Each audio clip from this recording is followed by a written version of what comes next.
By the end of this video, you're going to understand why the why is the most important thing that you're going to have to do for 2026 if you really want true transformation and change in your physical, emotional, mental, spiritual life, your life in general. In my last post, where I was talking about the 10 things that you need to do to transform your life for 2026, the last thing that I put that I said is probably the most important thing is you have to find your why.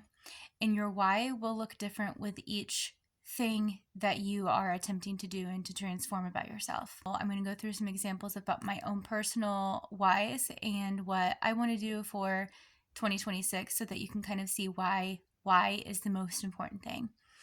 So the past 3 years, I had been working at a daycare. I have now moved to kindergarten assistant for 2026.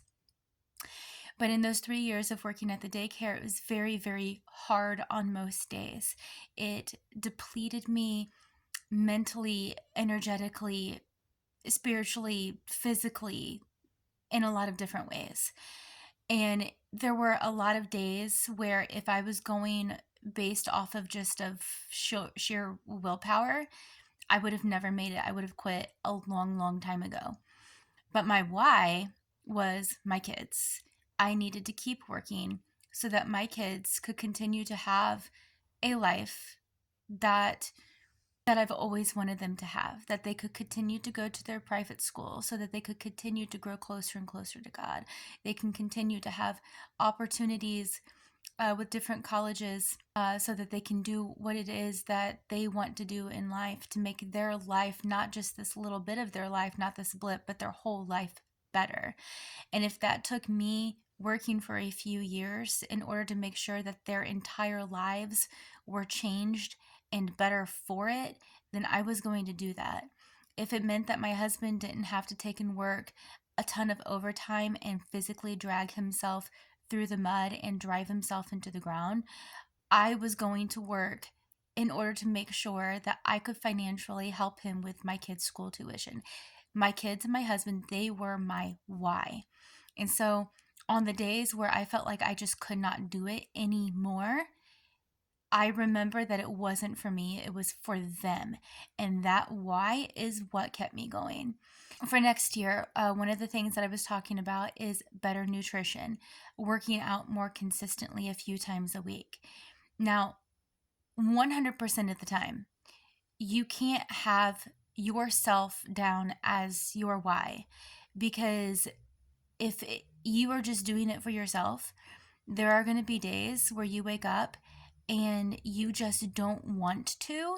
And if it's for yourself and you don't want to, then yourself is always going to beat out yourself. Your want at that time is always going to beat out what you want for yourself in the future, if that makes sense. So you have to have something outside of yourself that is your why. And so for nutrition and for health, a lot of times on the surface, it would look like it would be for selfish reasons. But this again is actually for me anyways, the reason that I want to make sure that I am living a healthy life, eating nutritious food, taking care of my body, and working out 3 times a week, making sure that I am physically where I need to be, is again not for me, but it's for my family, because I want to be there for my children when I get older for as long as possible. I want to be there for them for as long as possible. I want to be there for my husband for as long as possible. And when I'm constantly feeding myself junk and my body is taking in all this junk and I'm not growing my body and maintaining my muscular structure, then as you age, it just gets worse over time. And you can end up with, it's already been shown that if you don't have the right nutrition, you can end up with autoimmune diseases. There's like so many different things that can happen if you don't have the basic right whole nutrition for your food, for your body to grow on and to develop with and to regenerate itself with. So again, that's my why, my husband and my kids and my future grandkids. I want to take and be there for them for as long as possible. Mentioned adoration and going to mass more and just taking advantage of all of those sacraments that Jesus had left us. And my reason for that is not, again, for me, but it's for Jesus. He had done so much for me. He literally died for me, taking on all of my past, present, and future sins. That this is the very least that I could do for him. And it's also at the same time the very most that you can do for him. It's the only thing that he wants is your heart. And if you take and keep that back in your mind as your why, then you can also think too, if you want to think about yourself, always keeping eternity before you.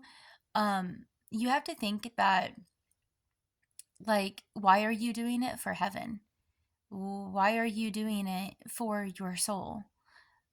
Because we are so more than just this physical being. We are so more than this physical world. What is eternal is our soul. And the same goes with like Bible and year. Why? To get closer to Jesus, to understand Jesus more, to know his character. You can't have a relationship with someone if you don't know that person. What is a really easy way to start to know that person is reading the Bible. So I hope that kind of explains a little bit why your why for 2026 is going to be the most important thing to keep you on track for your goals. Whether it is working out consistently, whether it's eating nutritious food, or all of the things that I had posted on there. Like, those are my top 10 things for 2026, and I have a why for every single one of them. And, but that is why your why is the most important thing, because when you get up and you have no drive, when you are tired, when you feel like you just can't do it anymore, you will have your why that will keep you going no matter where your mental or emotional state is at that time.